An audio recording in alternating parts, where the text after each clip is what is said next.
Hey kids, you're listening to Nothing in Moderation with Travis and Mike. Be sure to subscribe so you don't miss out on this regularly scheduled dumpster fire. You can catch us on all the social medias under @NothingInModPod. So let's go ahead and get this hillbilly hog fight underway.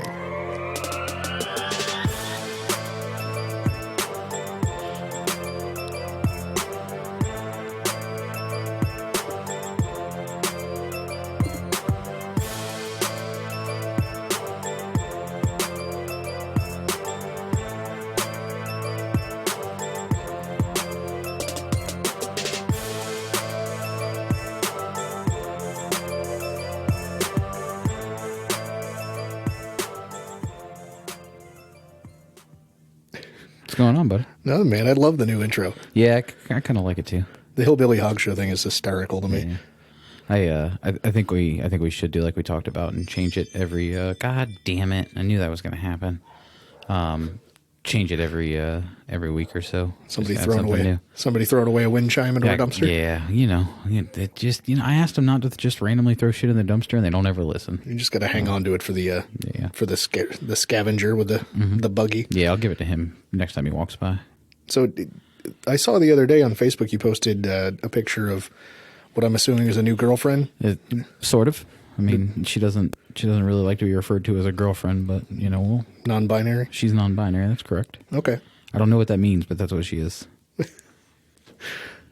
So, what's the skinny? I'm kind of lonely, so I went out and somebody was selling it for a good deal, so I had one in a previous life and felt like maybe it was time to rescue this one and give it a new home. Time to not be the dummy in the relationship. Yeah, well, that's never gonna even with an actual dummy, I'm still gonna be the dummy. That's cool. So no, my wife is she's getting back into making jewelry, and been doing some reselling on eBay, so we're gonna use it to properly display items that we're selling or jewelry that she makes or stuff like that. And it was just I actually got it from a girl that makes leather, like wallets and other leather accessories, like purses and different shit. I was going to say a wallet really doesn't have much use for a bust. No, but she, I actually bought my wallet from her, and she was posted on Instagram, and she's like moving into a new place, and she had to get rid of a bunch of shit. So I grabbed that and another whiteboard that we're going to use for our eBay stuff and shit inside. So that's cool. You said the wife's going to be making jewelry and stuff. Yeah. Does she already have some sort of account or anything? It's Rosie, ROSIE ALLCO _handmade _resale on Instagram. Okay, so we can probably share the link to the Instagram I'll tag it when we post this particular episode. The few things that we've got on eBay right now are they're up there for you to check out, and we're talking about getting some flyers made to put in the stuff we sell on eBay. Just like, hey, thanks for buying. This is follow us here for first access to new stuff and stickers. Maybe stickers. We did get more stickers. Have you just started slapping them up places? Yeah, that guerrilla campaigning. I've slapped them over all the urinals in the bars I hang out with. Nice. Good thing. I was going to say, so you've just been slapping them up in your bathroom and your kitchen? Yeah. Okay. Different heights based on alcohol levels. Yeah. Well, because I feel like you pee in the sink at your house. No, that's for pooping. Oh, okay. All right. Well, whatever. Pee in the shower. Somebody just duked in the urinal. Who shit my pants? Oh, man. I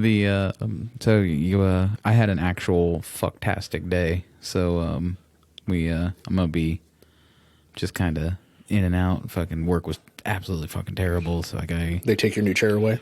No, not yet. But I almost farted in it. This is how I know I'm getting old. I had to fart the other day, and I also had to sneeze. And the sneeze I can let out, but I had to position myself in the chair to clench the cheeks so that the fart did not escape when sneezing, because you let go of all your other bodily functions when you sneeze.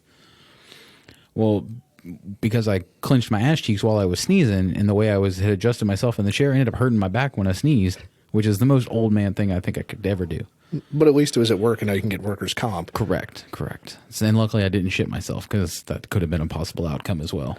So I actually keep pants in the truck for that scenario. Smart. Yeah. That or if you pick something up and tear them. Yeah. Yeah, or drop it low like I'm known to do, because I will definitely show someone how low I can drop it if I'm asked. I like the way you twerk it. Is that? That's not the right lyrics. No, I was going to say those. But in those my head, don't- that's what you do. I mean, I do. I'm a little bit of a twerker. I throw my tiny hiney in a semicircle. I think I said that joke the other day. I think on you did another too. Previous episode, and it makes my wife laugh uncontrollably. Tiny Heiny, you definitely said. Yeah. So Thai New Year's coming up. Mm-hmm. I don't know if you guys have ended up going with us to that. We try to go every year. No. It's at the Buddhist temple, and all the proceeds and stuff go to the temple and stuff like that. And it's a good time. And one of the years that we went, we were over at one of the food tents, and they have like a rented porta potty trailer. Okay. You know, like where there's Yeah. 4 porta potties on each side, and it's supposed to be men on one side, women on the other. And Ashley just told me the other day about a story that while we were there, she spotted a lady coming out of one of the porta potties that clearly had an alcock incident where she ruined her pants visibly. Yeah. And there's nowhere to go because Oh, you're no. out because Yeah. the temple's out in the middle of this huge field. So at minimum, you're walking by all of the New Year's Eve goers, and you're full brown stain in it. That's bad times. Yeah, I mean, Oh man, my heart goes out to that person. I don't even know who they are because that's got to be terrible. yeah, Just because you got to wallow in it for the rest of the night. Like I just go home. yeah. Like Or to the gas station. Yeah. and just toss it. yeah. Drive home naked. I've been known to leave underwear in gas station bathrooms before in my adult life. Yeah, There's a Circle K between here and Orlando that has claimed at least 2 pairs of my underwear. So it's that hour and a half. That's why I don't miss working in Orlando. That fucking hour and a half drive home in traffic. You don't have to poop when you leave work, but you get halfway home and you got to poop. Well, but halfway home when you go the way I go, you're in the fucking woods. So there's nothing you can do. You just got to kind of sit there and hope it doesn't. You got to happen. perch yourself up in the seat so you don't shit yourself. but the good news is, by the time you get home, you don't have to poop anymore. That's correct because you've definitely already pooped in your chair. So that's why I bought the pleather seats in my old truck. I bought the work truck seats. They I got wipe down. I got the vinyl floors and the fake leather. Oh golly. Well, yeah. So this year, if you want to go to Thai New Year, you should go with us. I mean, that sounds kind of cool. Not going with you part doesn't sound like Yeah. going with you doesn't sound that great. There's a lot of people. So it's a 2-day. That's also not Right, You're I- not selling me on this, Right. It's a 2-day festival with lots of food and stuff. And Saturday's a lot more family friendly. Like people aren't as wild. And Sundays, you have to be prepared to get wet or shaving creamed. But it's a good time. Lots of really good food. You've presented me with no No, option. Food is the only thing that you said that I'm like, food. I like the food is good, man. But then everything else, like people, shaving creamed, wet, none of that. gonna Possibly have- shitting myself. Well, you don't have to shit yourself. It's not like she was the role model. Oh, well, that's disappointing. I thought she Everybody was. in the shit myself conga line. I can imagine just a group of people congaing around And a shaking room turds with, out of their with shorts. shit all down the back of their legs. Just ruined socks everywhere. It's like the human centipede. Centipede. Centipede. It's centipede. I like centipede. The cuttlefish. Talking of messes. Uh-oh. That's bad times. So we're of the age where Nirvana was a thing for us. Oh, no. That's a terrible segue via messes.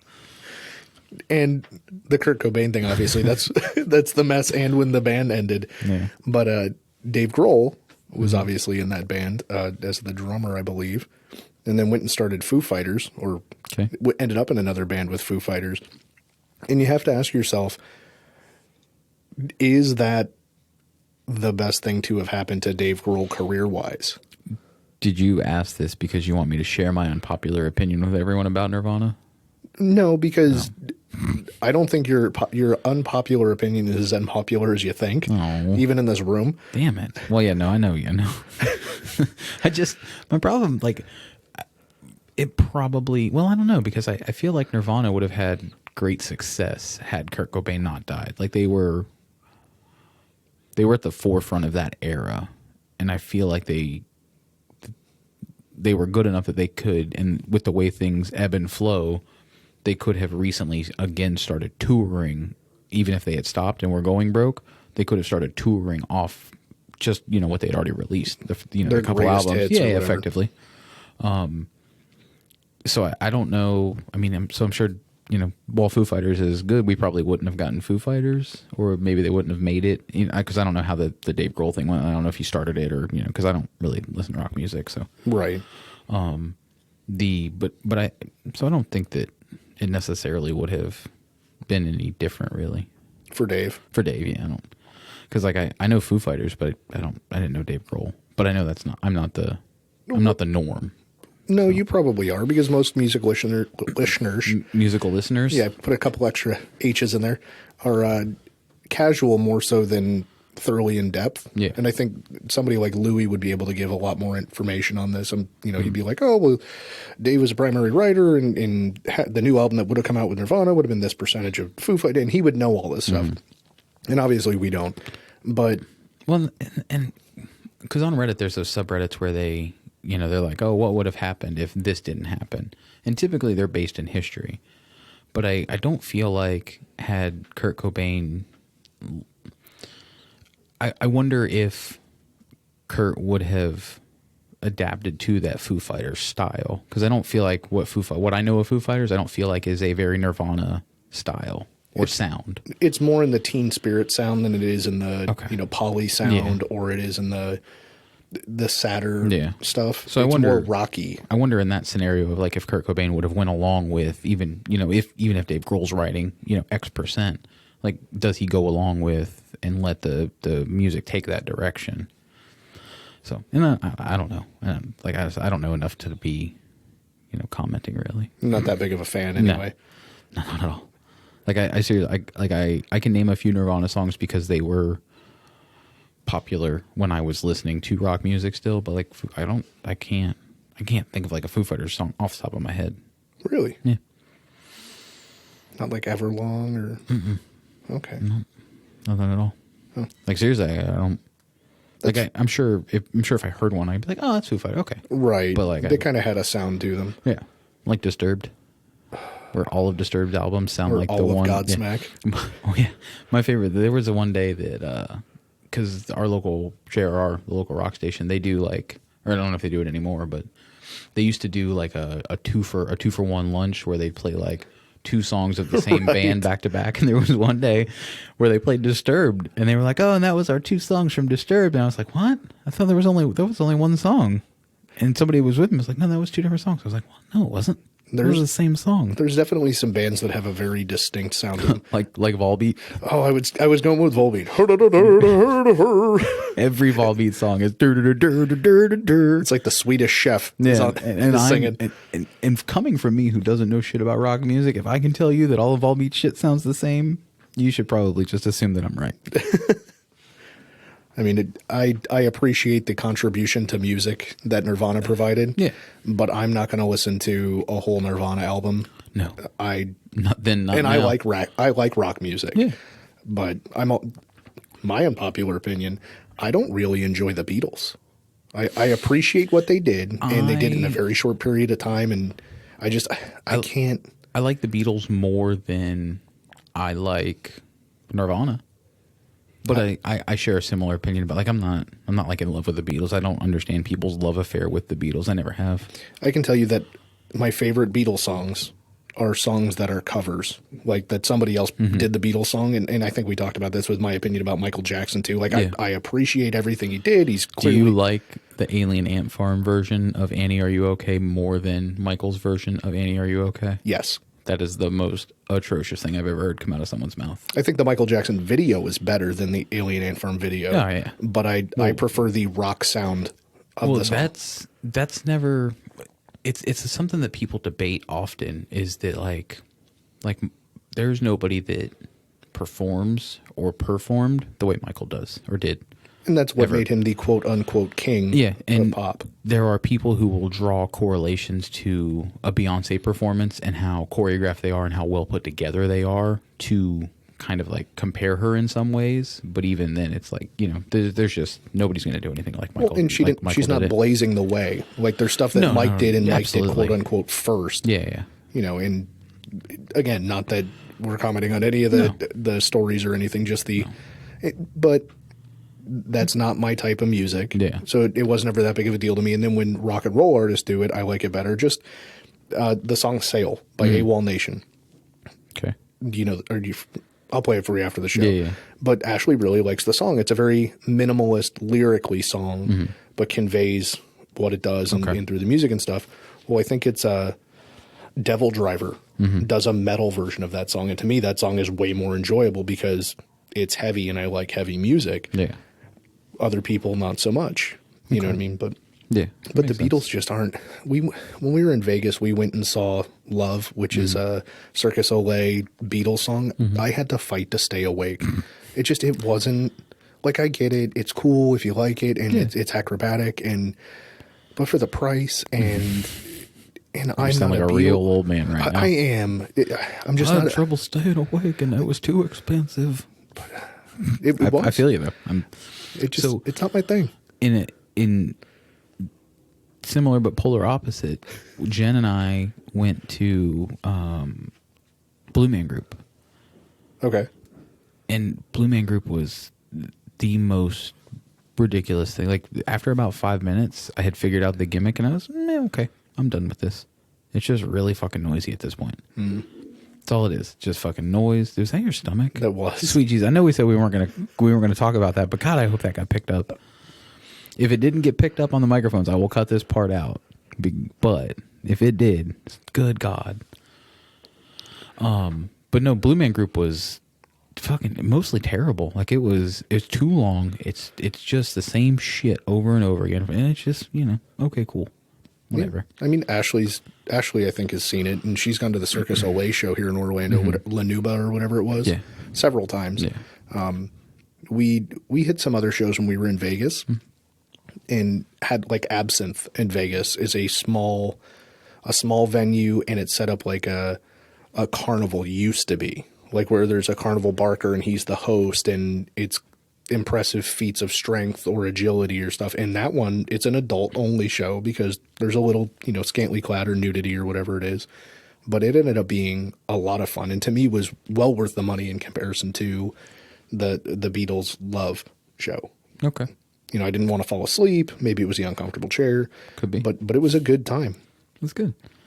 I'm not big on concerts or just shows like that in general. So they're not going to work for me. Yeah, I mean, the older I get, the less I like being cramped. It was a little less cramped than a maximum occupancy theater. Yeah. But if you want to check out some kick-ass shows that are typically not crowded, you can go check out my man MC Chris when he's in town.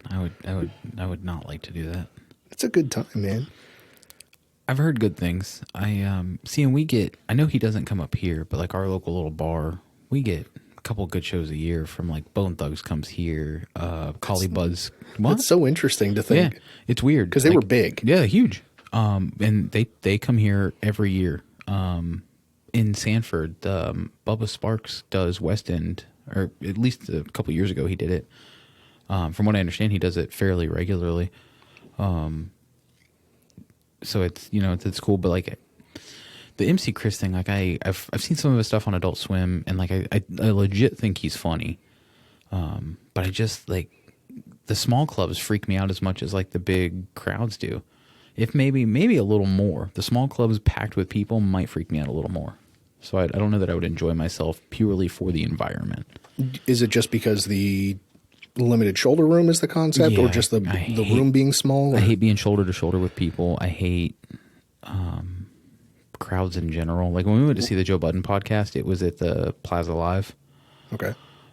Which is probably a little bit bigger than what MC Chris is going to do, but it was still because it's more of like a theater setting, and like a theater setting I'm okay with, but like the bigger like shows for, like, you went to with Love or Blue Man Group, and then like the smaller clubs that I know like MC Chris does, because he does, like, he'll do what used to be the Social, or smaller places than like a Hard Rock or House of Blues, smaller than that typically. Well, for the ones I've been to at least. So like if he were doing the Hard Rock, I'd probably be a little more apt to go and enjoy myself and actually be able to pay attention to him.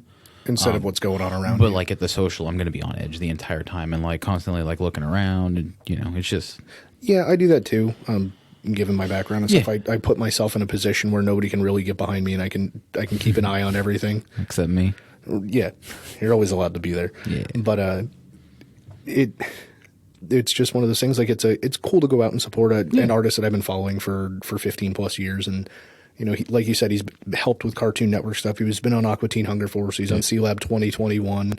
I think he's got like 8 albums out. He's done some solo work, and he recently got himself in a way that he's booking all his own shows and stuff like that. He moved out to California from New York to try and to really roll things, and he went through some hard times and some struggles. And Oh yeah, I actually unfollowed him on Facebook during some of his hard times and struggles. yeah, he can do whatever he wants. And I've seen some people complain at him on there about, hey man, you're doing this, or you shouldn't put that out there. And Shit ain't none of my business. Like, yeah, and whether what he's putting out there, that information is not my business. Yep. Nor is me to tell him what he should or shouldn't do with his professional page. Yeah, I don't actually care either way. It just like I'm finally to a point in my life where like I can be like, that's not for me, and just unfollow it and move on, and I don't have to say anything. But there was a time in my life where I'd have been like, oh, you're fucking stupid. Nobody rock. Why do you do this? I don't care anymore. Yeah, I told you the other day I had an adult moment on the Facebook. I got annoyed with some boomer ass shit. Boomers. And was going to correct them and said, you know what? I don't have to say anything because it doesn't matter. That's where I've gotten with pretty much everything in social media. I just, and it sucks because now, because I'm trying to promote the podcast and grow a different social media following, like I can't, on my personal page, I can still do that, but I have to be able to balance it and push my personal stuff aside for show stuff. And like, so I'm finding some trouble doing that, but I'm getting over it. But the MC Chris thing was just, it's weird because there's a lot of local businesses here in the town that we live in, or I live in. And there's a couple of them that don't do as much business, I guess, as they think they should. And they will rant on Facebook about people not coming and visiting them and going to other bigger stores for things. Like one of them's a toy store. And like they will complain, and I'm like, all the energy you put into complaining about people not coming into your store, you could probably put into advertising or finding a way to draw them in.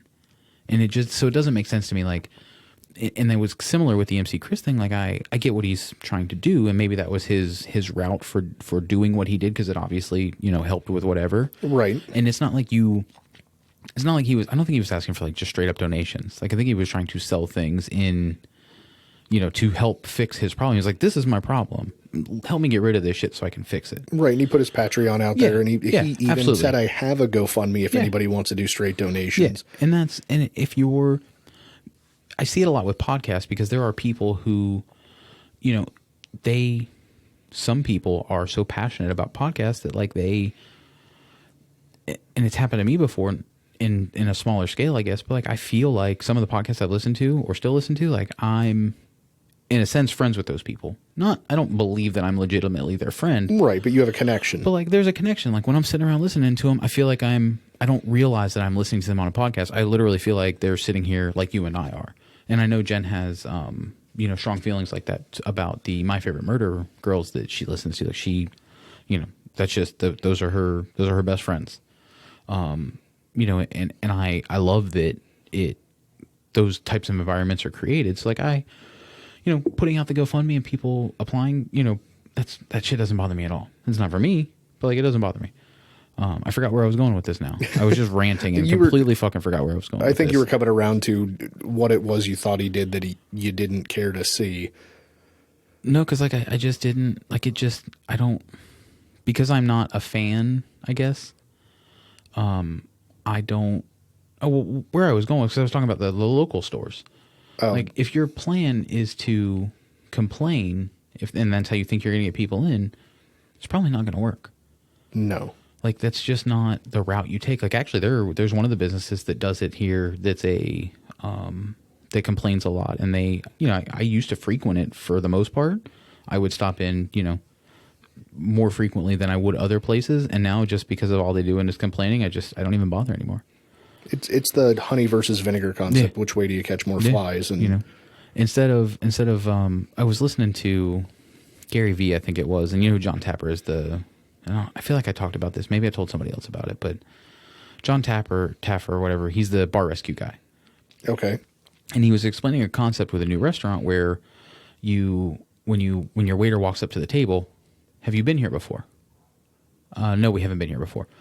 So you give that table a red napkin so that as people pass by, they know they see the red napkin. They know that's a new customer that's never been here before. That's smart. Yeah. Well, you also give them, if it's a party of 4, you comp one of their meals. Hang on. Here's the logic. You just comp their meal, which is one of them. Right. Cost you $6 or $7 in food costs for whatever their meal is. You then give them a business card that says, hey, come back and see us. Here's a discount on your next meal. $5 off the chicken plate or whatever, I think is the example he used. Right. Well, that coupon, when they come back and use it, that chicken plate is it's dead money. They're going to pay you the food cost of it at least. The discount is, the third time, or when they're done the second time, you say, hey, if you come back and see us again, got a dessert for you. Here's the dessert. Give you a card for a free dessert.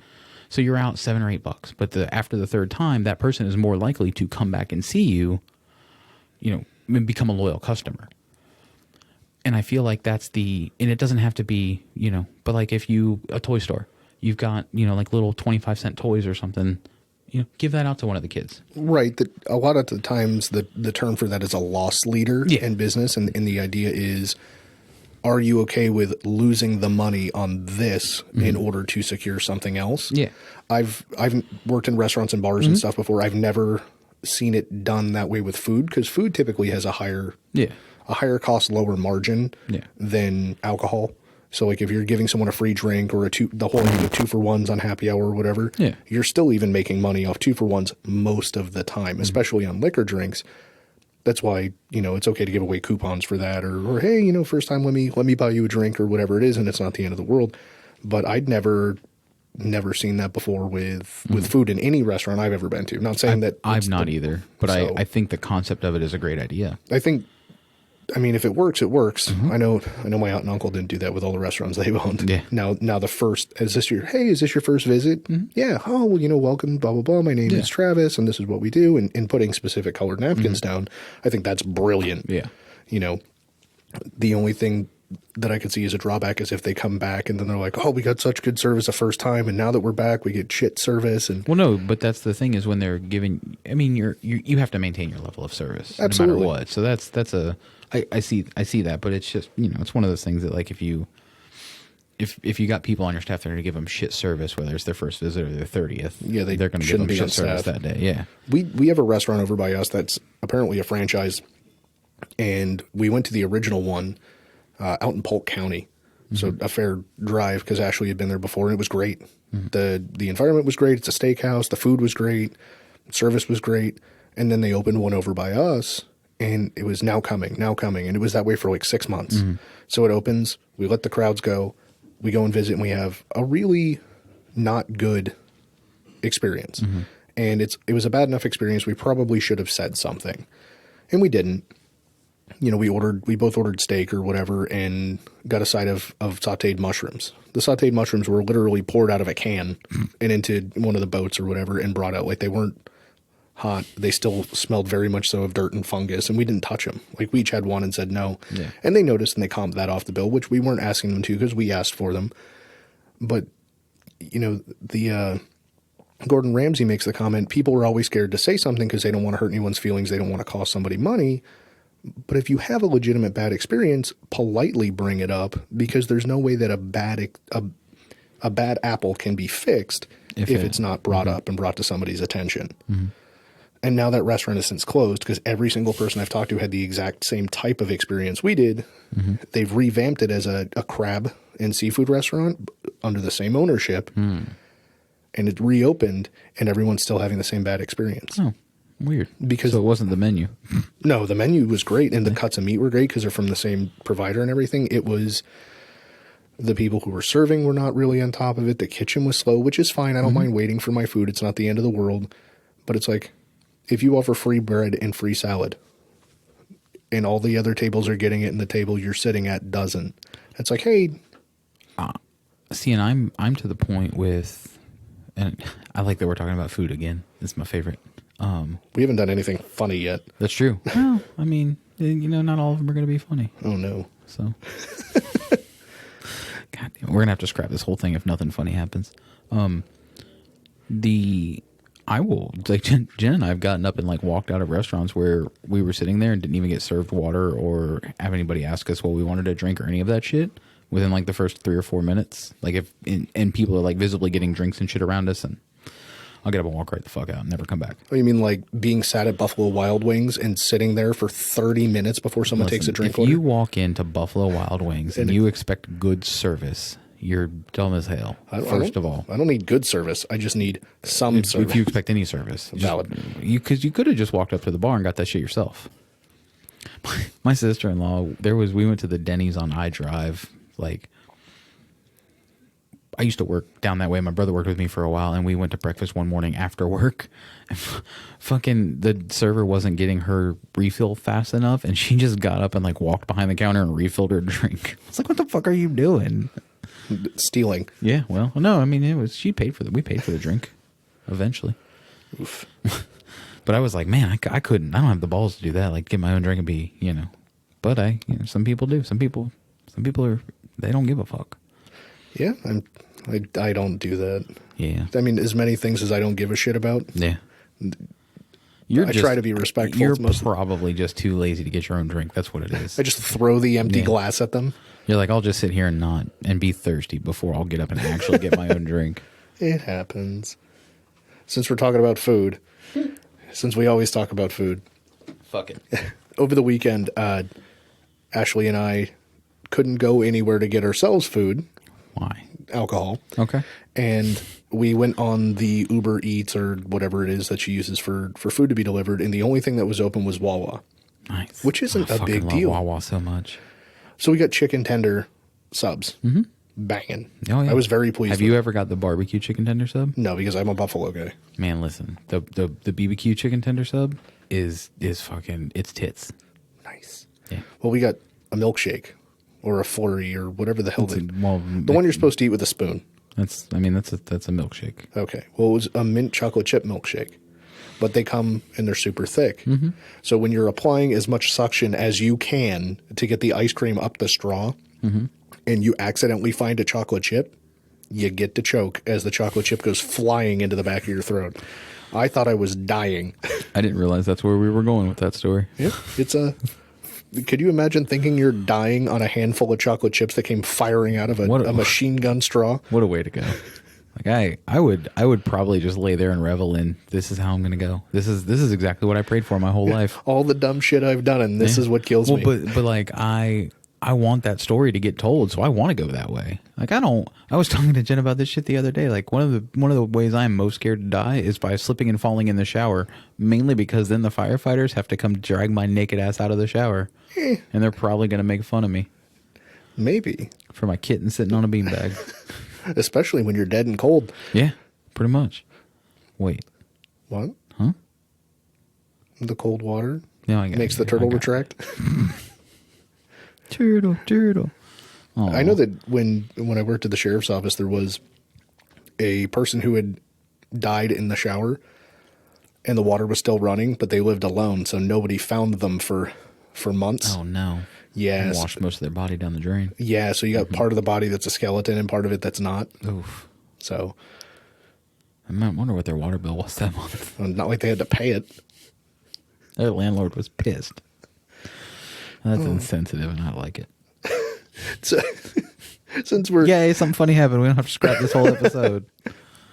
I don't know what that was. I'll cut that part out. So it's kind of dark humor, and anybody who's listening that knows me knows I tend to... So all 6 of our listeners that know Travis. Right, because the ones that know you probably don't know me. I don't have any... The only people that listen to this that know me is my wife. Oh. And you. Well, then she knows how dark it gets. Yep. But... My friends don't support me like yours do. I think I really feel like they tolerate it because there's been times where I've said something and I've gotten cringes from my actual friends, and I'm like, oh, they didn't really realize it went that dark. Yeah. And I've been out before at a bar sitting with a group of random people and someone's like, they tell some joke that to me is very mild. And they're like, oh, sorry, I've got a dark sense of humor. I was like, let me show you dark. well, and I'm not, I don't feel like Step in my trench coat. I don't feel like I tell dark humor that is intentionally dark. You know, I like, text message with you. Yes, you do. well, but I don't say it because, haha, let me be edgy. I'm so dark. Okay.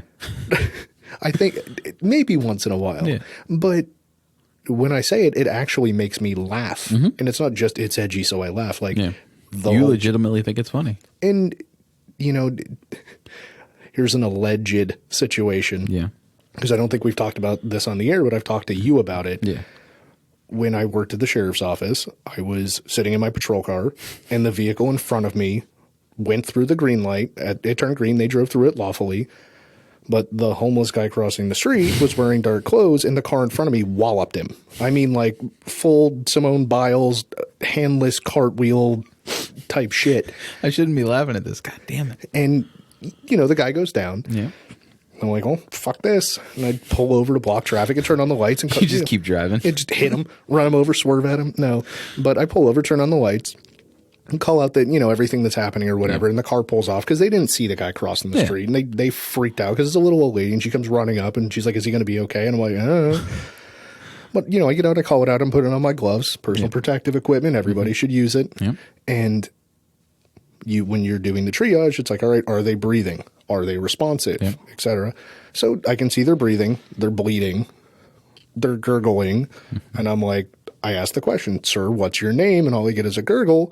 And my first and natural response is, can you spell that? I hate you so much.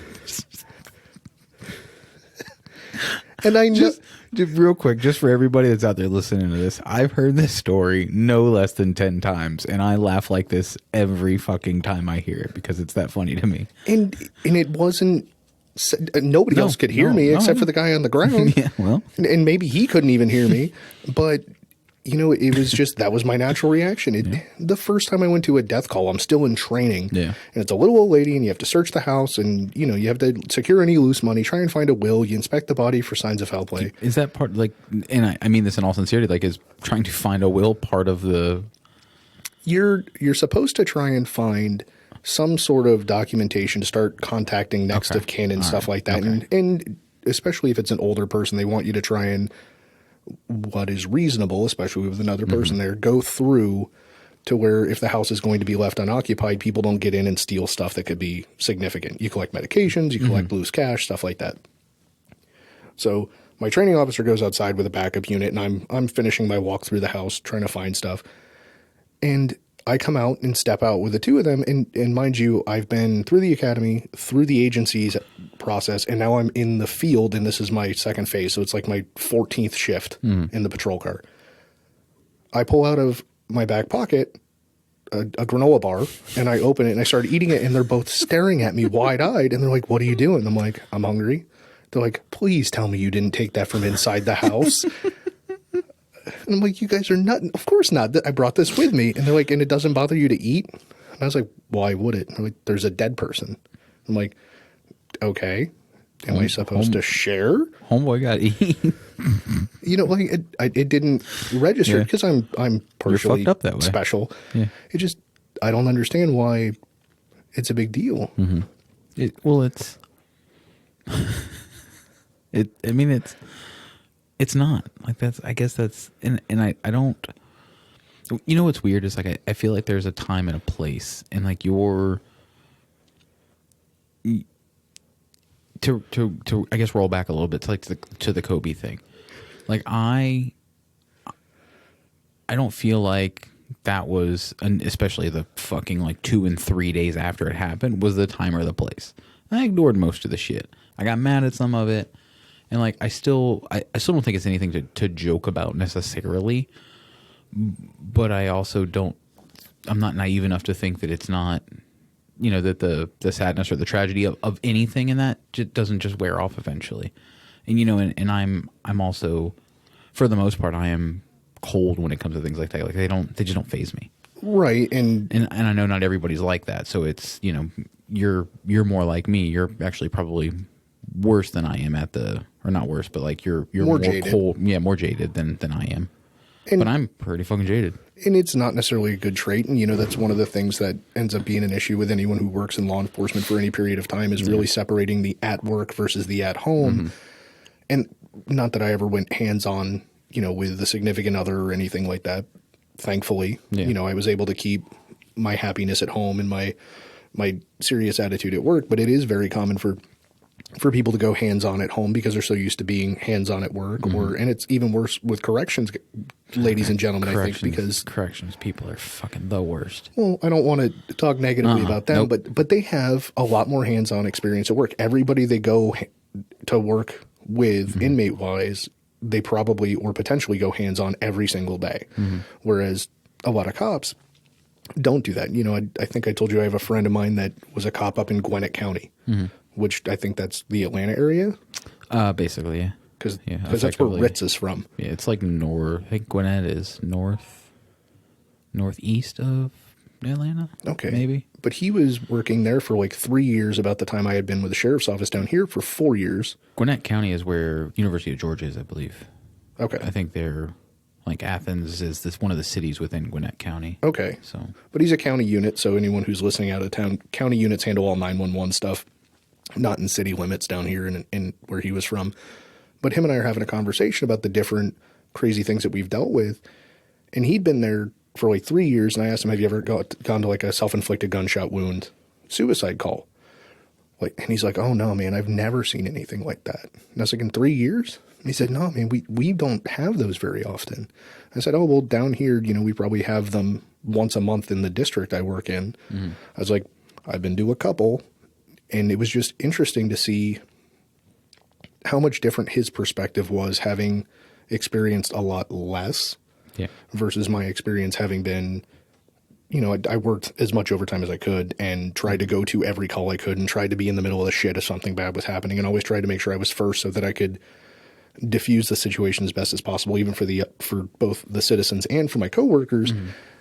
But just the difference, and it's like, oh man, I've never seen that. I don't know how I'd handle it. I think I'd puke. And I'm like, oh, well, I've walked into a place before with sorry, I just stopped the mic. Jesus Christ. We're going to have to cut that whole section out. But I've walked into a house before with a self-inflicted gunshot wound. And I mean, to go back to what we said Michelangelo before, been here? Kurt Cobain, but I mean, on the ceiling instead of on the wall, and you have brain matter fall on you. And you're just like, oh, well. That's a bit much. In like you said, you become cold to it. I worked with guys that every single death call they went to, they're like, man, I don't even want to inspect the body. It grosses me out. The smell bothers me. I got to rub Vicks on my my upper lip. And I was just like, yeah, it stinks, but okay. Yeah. Just take a deep breath when you walk in. It'll saturate everything. You'll hate it, and then just get in there and do your job. Yeah. When I worked at the bail bonds office, I got pretty well jaded to pretty much everything that I saw in there. The only thing that I could not unjade myself from was the KTs, the pedophile guys, the kid touchers. Oh, kid touchers. Yeah, and it's one of those. It's actually one of the reasons that I moved on, or I was okay moving on from it, I guess, because like I just can't. It's a weird catch-22 where like you've got families to feed and you've got to support them, and this is how you do it. But I can't be okay with. You feel like you're helping out someone who shouldn't be exactly, helped out. but then at the same time, like you understand that the bail system is part of our justice system and how it works, and whatever, like it, so it's just it's one of those things that's hard. So like for pretty much everything else, like people are like, oh, I'll talk about having like regular customers and shit. People are like, regular customers? I'm like, absolutely. Like there's guys that we'd see in there, 3 times a week bonding themselves or counterparts out. Like it, we had accounts with like higher profile people. Right. Like we had, this guy's in at least once a month. We're going to set a file. It's up not on even him. that. It's so and so is the leader, for lack of a better way to describe it. And whenever so and so calls, money's good, go for it. You don't actually need them to come down. No, well, and they'll swing by at some point, but like it's, there are certain people that like they call and they say, hey, this person's in, get them out. You look and see, and depending upon the dollar amount, like there are people that have, there were guys that up to $25,000. Wow. We would write it and go get them because we knew the money was good. You and I never really talked about that part that much, but that's really interesting to me. And I would have asked you to breach your agreement or your oath to just start telling me who it is I need to look for. Yeah. But Well, and see, and I was never licensed, so I didn't have any oath to take, so I could have told you whatever you wanted to know. Hey, puppies! We got puppies. It's the puppy cast. It's the puppy cast. Lizzie and Alice. Hi, baby girl. Lizzie and Alice want to be on the podcast. That's what they want to do. Hi, babies. Hi. Oh, you're fine.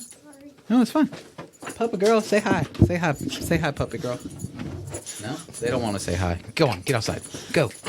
Get outside. Go. Go on, get. Y'all not a hunt. All right, sorry. Back to Kid Touchers. It was a good break. It was a nice moral boost. It'll give me a good place to cut out the Kid Toucher part. Right. So it all worked out as best it can. Yeah. But that's one of those things that, somebody beats the shit out of their husband or their wife, or, some bad people hurt each other, or adults do something. Yep. Or two grown adults transact money for drugs and we take them to jail, because they're, doing what they like to do. Right. Yeah. But those are at least people making decisions, and kids are fairly defenseless, especially against adults, especially against their guardians. Adults they trust. So that's one of those ones that kind of struck at me, and I needed to be brought back to, hey, I get it. Yep. It sucks. Yep. Let's just do our jobs. And it's where you feel that the system is deficient. Yeah, it's so hard. That was one of the hard things for me in those scenarios. Like I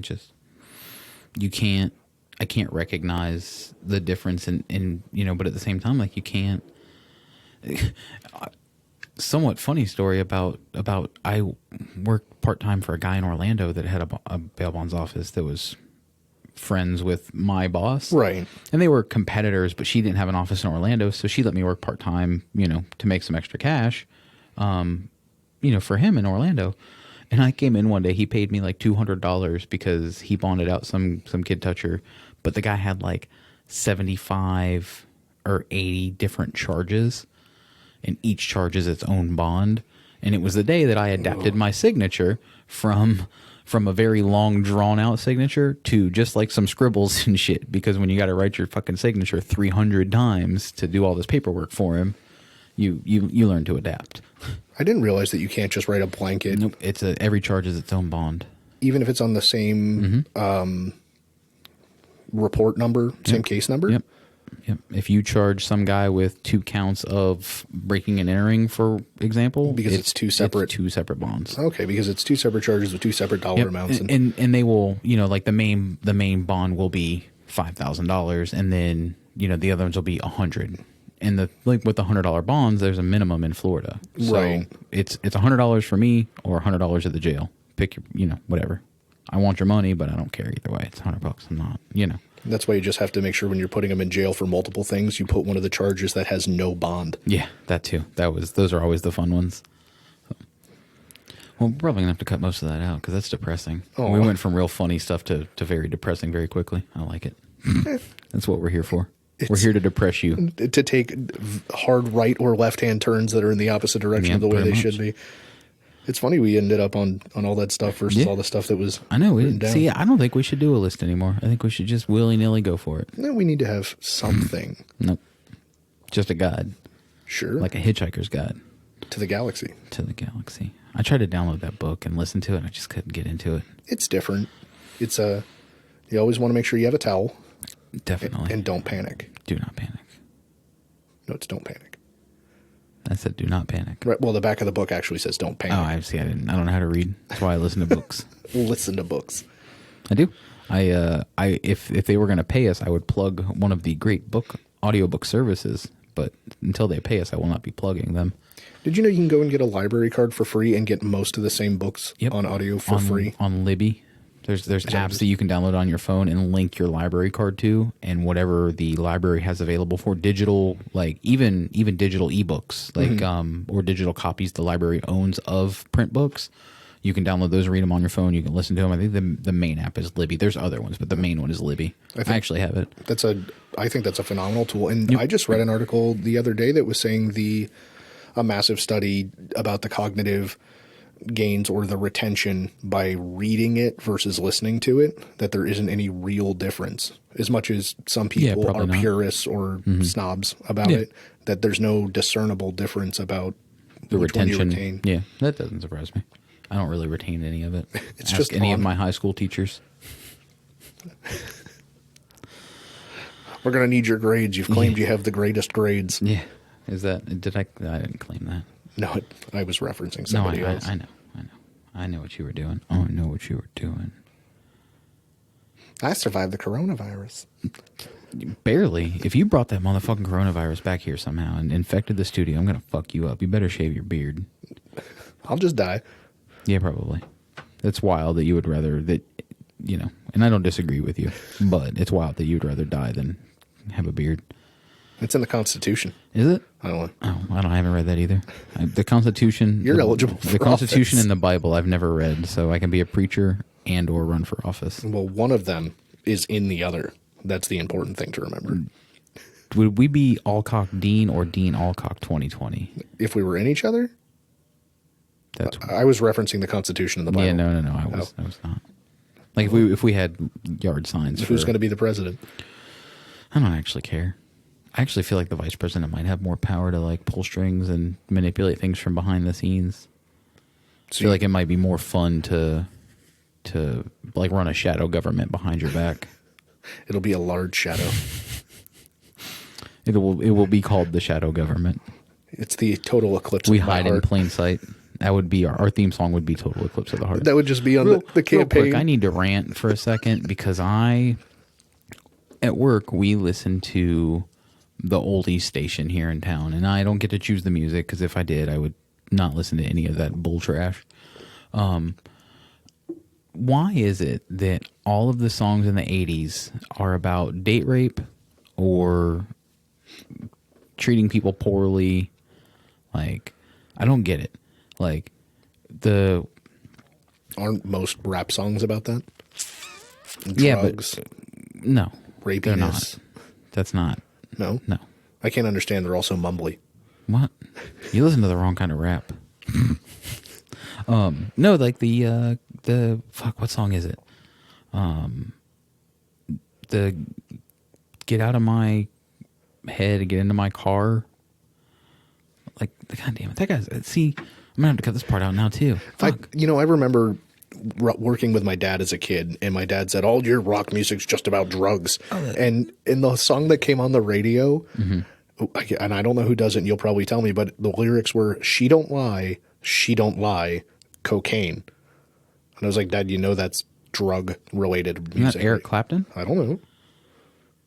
It's old music. Eric Clapton had a song called Cocaine. Then that's probably what it was. Oh. But all my music's about drugs. So the song I'm referencing is Billy Ocean. Get out of my dreams, get into my car. Get out of my dreams, get into my car. Like that motherfucker. Sir, quit being so aggressive. What if he's just inviting? It's not. I don't get that vibe from. I don't get an inviting vibe from the song. The tone that you use does not sound as if he has command authority to demand. I don't know. Billy Ocean probably fucked some shit up. I don't know. Like with shore erosion. There's Jesus Christ.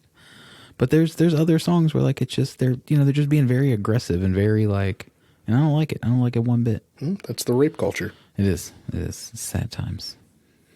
All right. Well, we made this weird again. That's, You're not supposed to use the R word. Either of them. Yeah, no, neither of them. Is it either or neither? Does it matter? Don't use either or neither of them. Okay. All right. Just don't use I'm with that. anything that starts with R. Don't get that. Well, that's wrong. Nailed it. All right.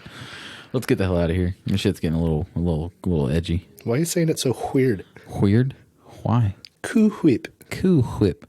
All right, you ready to get out of here, buddy? It sounds like a plan. All right, we'll catch you guys next week. Don't do anything crazy. We love you. Listen to the new outro. Yeah, here it comes. You guys ready? Here comes the new outro. Bye. See ya. Hey, kids, you've reached the end of the podcast. That's it. There's nothing more here. Just dead air and this closing statement. We appreciate your diligence, though. Now go back about your day and come back for the next show. Or listen again. In fact, that sounds like a better plan. Grab another show. That's what I'm doing right now. Whoever listens the most wins. You don't really win anything, really. Just the memories of better times, which is winning in my book. All right, well, this is the actual end. Hand banana.